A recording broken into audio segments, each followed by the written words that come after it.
She held up the sapphire ring and said, "This belonged to the woman who raised me like her own." Everyone clapped. Except me. Because I was still in the room. And she wasn't talking about me. I was sitting at the edge of a sunlit patio, the kind of folding chairs and two sweet lemonade, watching my daughter-in-law give a teary-eyed toast to a woman I had never met. A woman she called her rock. Her real mother figure. Her safe place. I had sewn her wedding dress by hand. I had watched her daughter while she finished grad school. I had hosted every Thanksgiving since they started dating. And yet, on this perfect spring afternoon, with the garden blooming and strangers sipping sparkling wine, I became invisible in my own story. The applause rang out like a verdict. She smiled, beaming with pride, turning the ring on her finger toward the crowd as if it were a trophy. My ring. The one my husband gave me the night he asked me to marry him. The one I passed down to her when she and my son got engaged, because I believed in legacy. Because I believed in love.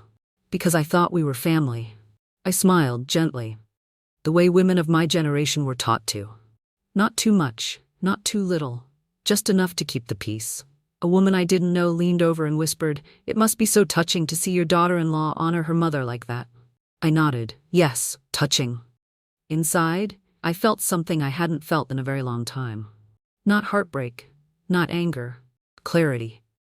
I'd spent years telling myself it didn't matter if I was thanked, if I was included, if my name was ever spoken in public. I had convinced myself that love was better shown in casseroles and childcare and midnight pickups than in Instagram captions or bridal speeches. But in that moment, surrounded by laughter that excluded me, by a family I helped build brick by brick, something shifted. The plates were floral, the table runners were lace, everything was curated for the photos. And in the center of it all stood Mallory, perfectly styled, glowing, a woman who had crafted the life she always wanted. A life I had helped make possible. I looked at Jake, my son, her husband-to-be. He didn't meet my eyes. He never does in moments like that. The woman beside me was still talking. Something about the catering, or the mimosa bar. I couldn't hear her over the sudden rush of wind in my ears. The sound of my own pulse. The heat rising up my neck. I thought about the sapphire ring. How it used to catch the sunlight when I did dishes. How my husband would brush his fingers over it when he kissed my hand. I remembered the day I gave it to Mallory. Her eyes lit up, like she knew its worth. Though now I wonder if it was the price tag or the meaning behind it that impressed her more. She called me Mom. For a few months after that, then slowly, quietly, I became Jake's mother again. Then Clara. Then, just a name on a Christmas card. They talk about aging like it's a soft, graceful thing.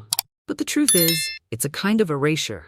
Not sudden, just steady. One skipped invitation at a time, one misattributed ring, one silent omission, until finally you're watching your own life get handed to someone else. I stood up from my chair as the clapping faded, walked inside the house, and into the guest bathroom. The wallpaper was new, Mallory's taste, not mine. Pale pink peonies with gold leaves. I looked at myself in the mirror. My lipstick had faded, my hands were trembling. I held them steady, washed them, dried them slowly, and when I came back out, no one noticed I'd left. That night, back in my quiet home, I opened a drawer I hadn't touched in years. In the back, beneath an old box of sewing needles and buttons, was a deed. One my husband had tucked away long before he died. A small cabin, Vermont, my name alone. I'd forgotten all about it, but it hadn't forgotten about me. I sat at the kitchen table under the soft glow of the pendant light and ran my fingers over the paper. Outside, a storm was coming. I could smell the electricity in the air. And for the first time in years, I wasn't afraid of it. I wasn't planning to do anything, not yet. But something had started.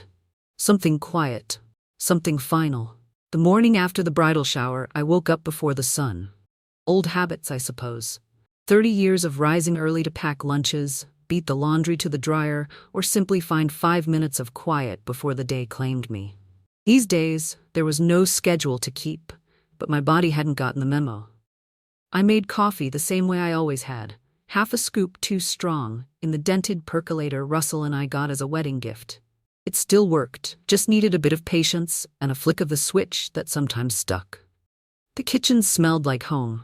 Cinnamon, clean counters, and that faint floral detergent I always used on the dish towels. I sat at the kitchen table in my housecoat, watching the light creep across the linoleum. From this seat, I could see the bird feeder Russell installed just before he passed. Cardinals still came like clockwork. And beyond that, the backyard where Jake used to play catch, back when he thought I could fix anything with a hug and a peanut butter sandwich. It's funny, the little things that don't leave. The house was quiet. Too quiet sometimes. Not the peaceful kind of quiet, but the sort that reminded you no one was coming for dinner. Jake and Mallory had stopped coming for Sunday roast a few years ago. It started with "work's been hectic" and evolved into "we're doing a couples retreat that weekend." Or, "we've already got plans with Mallory's family." And then, slowly, the invitations stopped altogether. From both sides, I suppose. But I'd still make the roast some Sundays. Roast chicken, carrots, red potatoes, just for me. Just in case. When Russell was alive, we used to host everything. Birthdays, anniversaries, even Mallory's baby shower. I stitched the table runners myself, hand-wrote the name cards, cleaned for 3 days straight, then smiled through sore feet and lukewarm lasagna, because that's what love looked like in a mother's language. Mallory had been sweet back then, polished, always polite. She called me Mom for the first year after the wedding. She'd bring over little gifts, potpourri sachets or scented candles, and compliment my baking like it was a professional skill. She made it easy to love her, or maybe I was just so eager to be loved. She cried when I gave her my wedding ring. It was Jake's idea to propose with a simple band. Practical, he said, because they were saving for a down payment. But I pulled him aside and handed him the box with my sapphire ring inside. "This belonged to your father's grandmother," I told him. "He gave it to me when we had nothing but each other. It's time for it to carry someone else's story." Jake hugged me. Mallory wept when he slid it onto her finger. She posted a photo of it online that night, captioned, "Family treasures are the most precious." At the time, I thought that meant something. Now I wonder if I was just one more bridge she had to cross on her way to the life she wanted. After I finished my coffee, I wandered upstairs. The house was too big now. 3 bedrooms, 2.5 baths. Russell and I had poured everything into it, brick by brick, paycheck by paycheck. He used to say, "Let's make sure Jake never has to worry like we did." And we did just that. We skipped vacations to send him to a private college. I worked weekends altering dresses to help pay his rent when he moved out. When he and Mallory had their daughter, I drove an hour each way 3 times a week to babysit so they could stay afloat. Mallory went back to work 6 weeks postpartum. I stepped in like it was my calling. Changed diapers. Rocked the baby to sleep. Missed doctor's appointments of my own just to help out. And when the baby said Nana, for the first time I cried. Now she calls someone else that. Mallory's godmother, Diane. A woman who sends designer baby clothes by mail and FaceTimes once a month from her condo in Boca. Apparently she's always been there for Mallory. That was the phrase Mallory used at the shower. She's always been there for me. Especially when things got hard. I was there too, I wanted to say. You just stopped seeing me. I went into the spare bedroom. Jake's old room. Still painted that dusty navy blue he chose in middle school. His trophies were still on the shelf. I hadn't had the heart to pack them away. That's when I remembered the file. I pulled the step stool from the hallway closet, climbed up and reached for the box on the top shelf. Inside, amid Russell's old pension records and a bundle of rubber-banded receipts, was the deed. The cabin. I'd forgotten all about it. Vermont, by the lake. We'd only visited it once, back when Jake was in high school. Russell had inherited it from his uncle and mentioned fixing it up someday. I always thought it had been sold, or maybe left to someone else. But the deed was clear. My name only, signed and notarized. And suddenly, something stirred inside me. A hum. Not a plan. Yet. Just a question. What if I didn't have to stay where I wasn't wanted? I stood by the window, watching a squirrel dig around the base of the bird feeder. My reflection stared back at me in the glass. Hair too gray, eyes too tired, lips too quiet. I touched the empty space on my ring finger. Something had shifted in me. At the shower. At the table. In that speech where I disappeared in plain sight. It was small but unmistakable. Like the sound of wood beginning to crack under weight it was never meant to carry. They couldn't see it yet. But something was changing. A week after the bridal shower, Mallory stopped answering my calls. Not that we talked often before. But this time, I'd left 3 voicemails and a text, asking if she needed help with anything for the wedding, or if I should bring over the old family cake topper Jake once said he loved. Nothing. No reply. Just silence so loud it filled the kitchen while I stared at my phone like it might blink back. Then Jake called. Not to check on me, not to ask about the shower or how I was doing. "Hey Mom, Mallory said you've been a little over-involved lately." I was standing at the sink, rinsing off the last of the dinner dishes. I pressed the towel to my hands to keep them from shaking. "Over-involved?" "Yeah, she's feeling overwhelmed. Says you've been calling a lot, offering things she didn't ask for." I swallowed the heat rising in my chest. "Jake? She's not trying to hurt your feelings, Mom. She's just got a lot on her plate, and she wants the wedding to reflect who we are now, not the past." Not the past. That was what I had become to my son, not a person, a past. I let out a breath and said, "Of course. I understand. Glad you get it," he replied. "We've actually been talking about something else too, something more long-term." He cleared his throat, which he only did when he was about to ask for something wrapped in the word help. "I know the house is a lot for you now, and with property taxes and upkeep. It's paid off," I said quietly. "No mortgage, you know that." Right. Still, it's a lot of space for one person. Mallory's been thinking, if you ever considered moving into a smaller place, maybe we could help sell the house and use some of the equity for a condo or a senior community closer to town. "For my convenience," I said, though I wasn't asking. "For your safety," he replied. "It's just something to think about." They always use soft words. Safety, convenience, equity. But none of it was for me. It was for what I had. And what they wanted. After we hung up, I sat at the kitchen table for nearly an hour. Didn't cry, didn't move, just sat there, listening to the silence settle again. They weren't even pretending anymore. The next weekend, I wasn't invited to the family brunch at Diane's house, Mallory's godmother, the newly anointed second mom. I only found out about it because I saw a photo on social media. Mallory in a pale blue sundress, holding her daughter on one hip, surrounded by sunflowers and smiling women. Jake was in the background pouring mimosas, his arm around Diane's shoulder. Someone had captioned it, "Celebrating with the family that raised her right." I zoomed in. The ring, still on her finger, still being flaunted like a prize someone else had earned. That night, I took out the deed to the cabin again. I stared at the name typed in black ink, Clara L. Donovan, sole owner. The next morning, I received a letter from the Homeowners Association in Vermont, just a routine update about some minor repairs being done to the dock, and a reminder that annual dues had been automatically deducted. I hadn't remembered setting up auto-pay. Russell must have done it before he passed. Quietly, without telling me. A parting gift I'd never opened until now. I called the number listed on the letter. A man named Greg picked up. Friendly voice told me the cabin was in surprisingly good shape for being unused. "You should come up and see it sometime," he said. "It's peaceful this time of year." That night, I didn't sleep much. The next morning, I baked a coffee cake and drove it over to Jake and Mallory's house. I hadn't been there in months, not since Christmas. I told myself it was just to say hello, just to drop off something sweet, just to see my granddaughter. Mallory answered the door with a smile that didn't reach her eyes. "Oh, Clara? This is a surprise." I handed her the cake. "Thought you could use a little sugar this week. How's the planning going?" She took the dish without inviting me in. "Busy, as you can imagine. Diane's been helping a lot. She's a godsend." I nodded. "That's nice of her." My granddaughter appeared at the hallway corner, clutching a tablet. She looked up, surprised. "Grandma?" My heart lifted. "Hi, sweetheart." But before I could take a step inside, Mallory turned slightly, blocking the doorway just enough to make the message clear. "We're actually just about to head out," she said. "Brunch with the planner. But thanks for the cake." Her daughter glanced between us and disappeared again into another room. I stood there for a long second, then longer, waiting for something I knew wasn't coming. Mallory looked past me toward her driveway. "Jake's in the car. We've got to go." I forced a smile. "Well, I'll let you go then."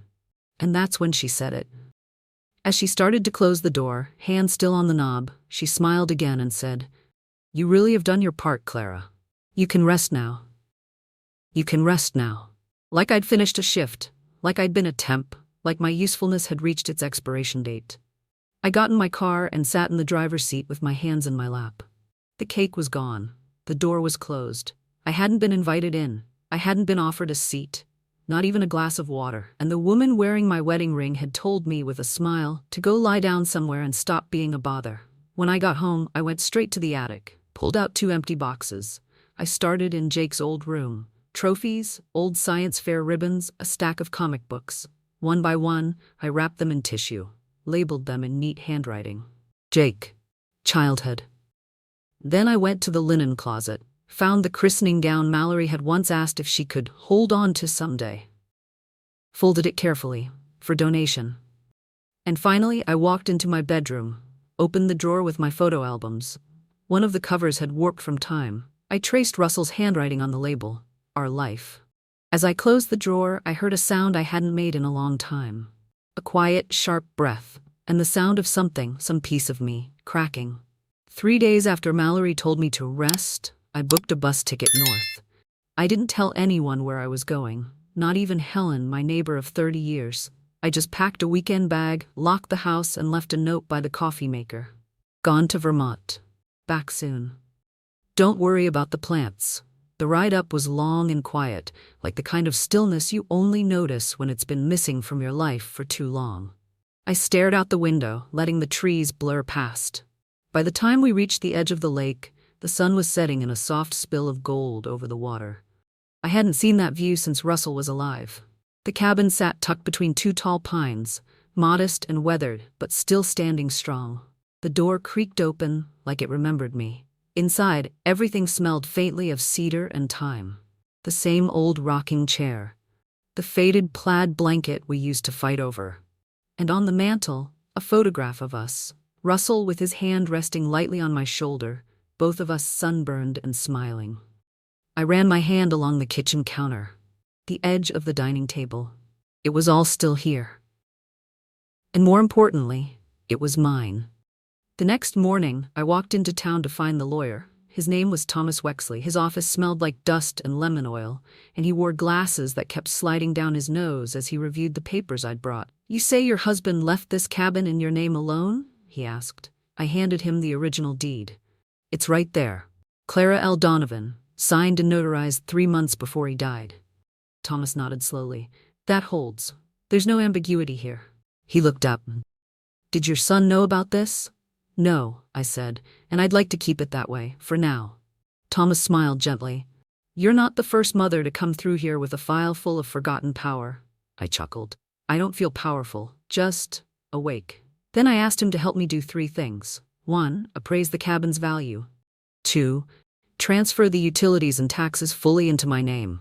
3, set up a living trust for one beneficiary, my granddaughter. With one condition: any contact must come from her freely and lovingly.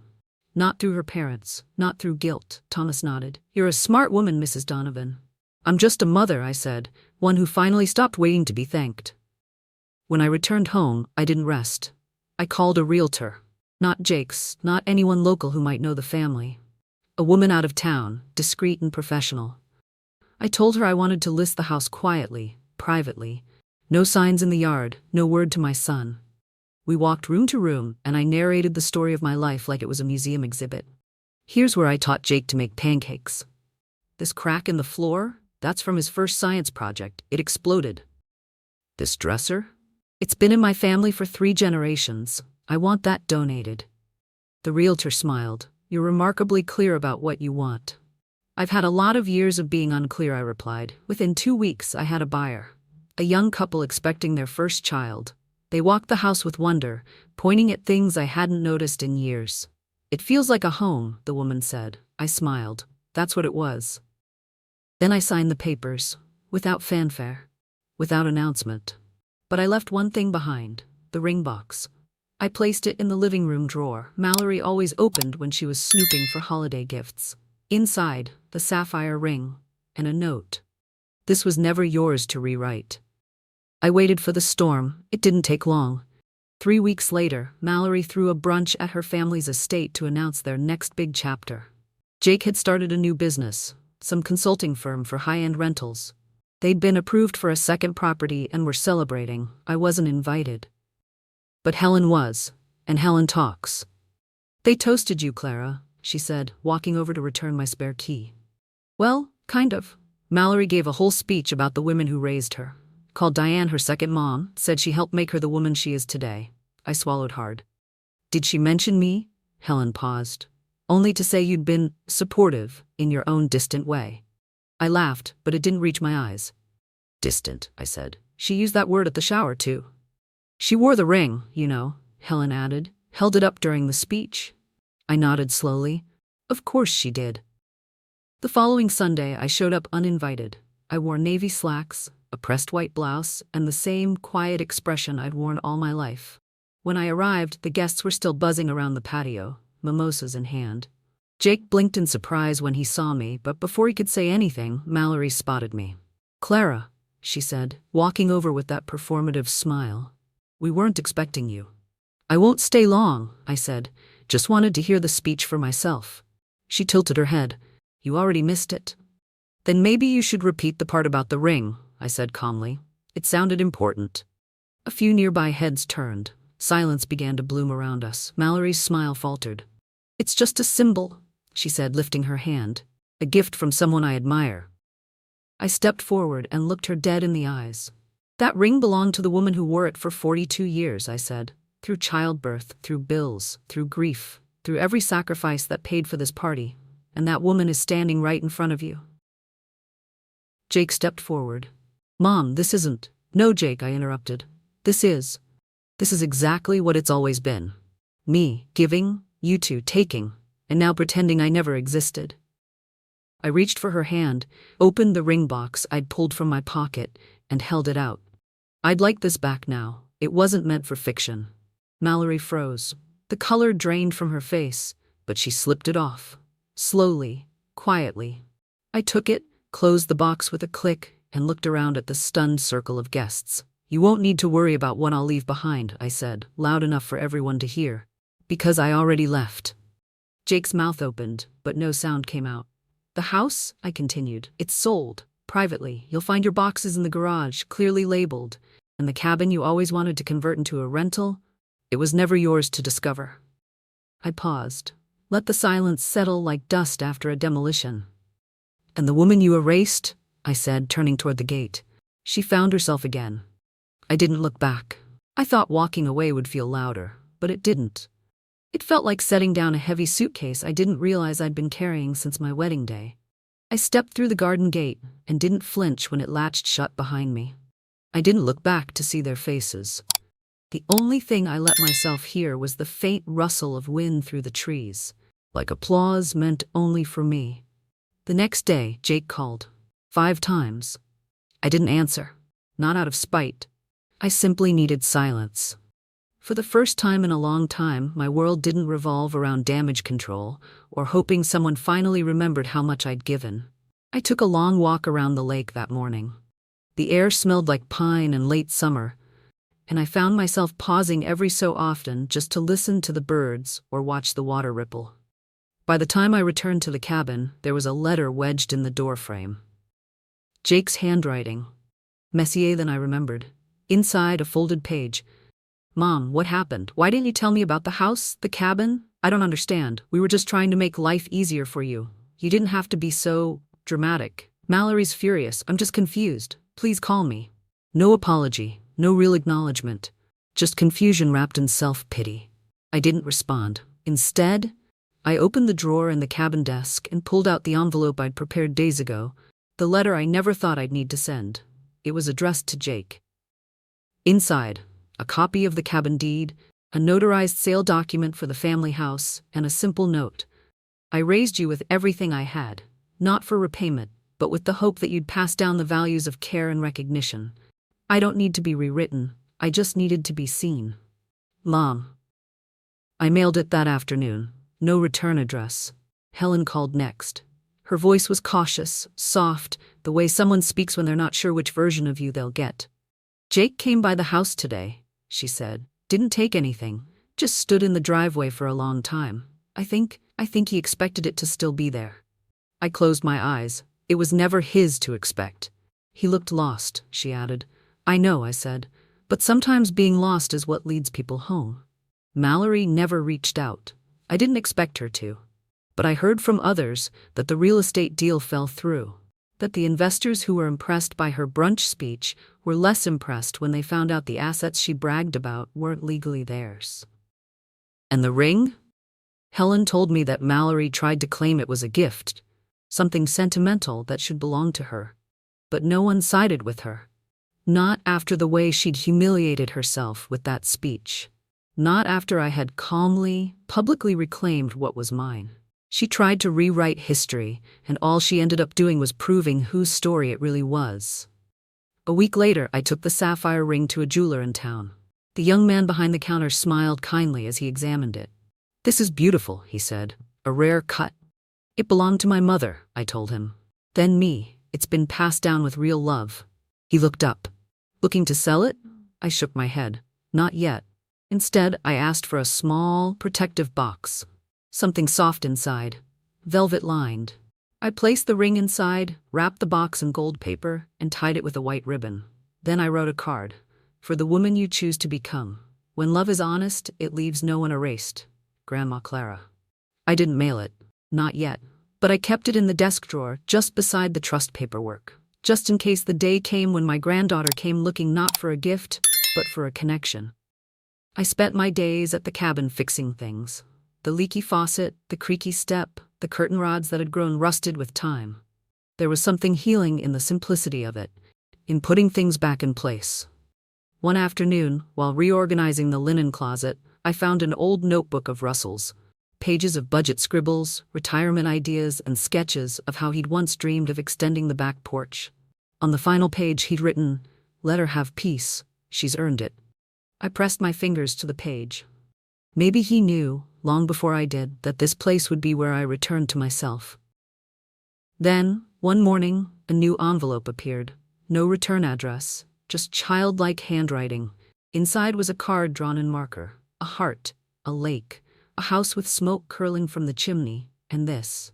Dear Grandma, Dad says you're mad, but I think you're just quiet. I miss you. I want to visit the house by the water. I want to hear your stories again. Love, M. I stared at that letter for a long, long time. Then I reached into the desk, opened the drawer, and pulled out the small gold box with the ring inside. I didn't send it, not yet, but I held it in my palm and smiled. The past had been loud. But the future? It could begin with a whisper. Some endings don't arrive with fireworks or grand applause. Sometimes they slip in with the quiet creak of a porch swing at dusk, the soft clink of a teacup against the saucer, the hum of crickets beyond the trees. That's how peace entered my life. Without permission, without ceremony. But when it came, I knew it was mine. I spend my mornings now watching the fog rise off the lake, like it's revealing the world all over again. I brew my coffee in the same pot Russell and I bought for our first apartment, and I sit on the front steps wrapped in an old quilt my mother stitched before she passed. Nothing fancy, nothing new, but everything I need. Funny, isn't it? I spent decades building a life meant to be shared, only to discover my wholeness in solitude. People assume silence is emptiness, but silence is full. Of memory, of meaning, of truth no one can take from you. I didn't vanish. I didn't abandon anyone. I simply stepped back far enough to see the picture clearly, and to realize I wasn't in it anymore. Mallory never reached out. I didn't expect her to. Her pride runs deeper than her cruelty, and in a way, that's its own kind of punishment. Let her sit in the house of mirrors she built. Let her keep spinning stories, even if no one's listening anymore. As for Jake, he hasn't called since the letter. But last week I received a package. No note, just a book I once read to him when he was little, Where the Sidewalk Ends. I flipped through the pages and found one dog-eared, just like we used to do. Maybe that was his way of saying, I remember. And maybe that's enough for now. I still haven't sent the sapphire ring. It stays in the drawer beside my writing paper. But every time I reread Emma's letter, the crooked hearts, the misspelled words, the innocence untouched by resentment, I feel the string pull between us. Children know love when they feel it, even if adults try to redraw the maps. One day, when she's old enough, when it's her choice to come, not because someone brought her, but because her heart did, I'll be waiting. Not with gifts, but with stories, with time, with the kind of presence that builds real roots. I may never get back the years I gave freely, but I won't let bitterness take the years ahead. A neighbor stops by now and then, retired librarian named Ruth, sweet woman with sharp wit. She brings me strawberry jam and gossip about the town council. I offer her tea and stories from my sewing days. The other evening, as we sat watching the sun dissolve into the lake, she said, "You seem like a woman who finally learned to breathe on her own." I smiled. It's not that I didn't know how, I just kept holding it for everyone else. She nodded. That's the thing about breath, you can't keep giving it away and expect to survive. I've come to believe that forgiveness is less about letting others off the hook and more about unhooking yourself from their nets. I don't hate them, I just refuse to be tangled in their version of me. They tried to write me out of my own story. But here I am, pen in hand, writing the rest myself. To anyone listening, if you've ever felt erased, overlooked, or told your worth had an expiration date, hear me when I say, you are not invisible, you are not done. And you are not wrong for walking away. Some families are born, others are built, and some you leave behind so you can finally belong to yourself. As I finish this letter, the sun is stretching over the lake, and the cabin is filled with golden light. It wraps around me like a promise I made to myself long ago and finally kept. I don't know what tomorrow holds, but I do know this. I was never the one who disappeared. I was just finally seen, for the first time,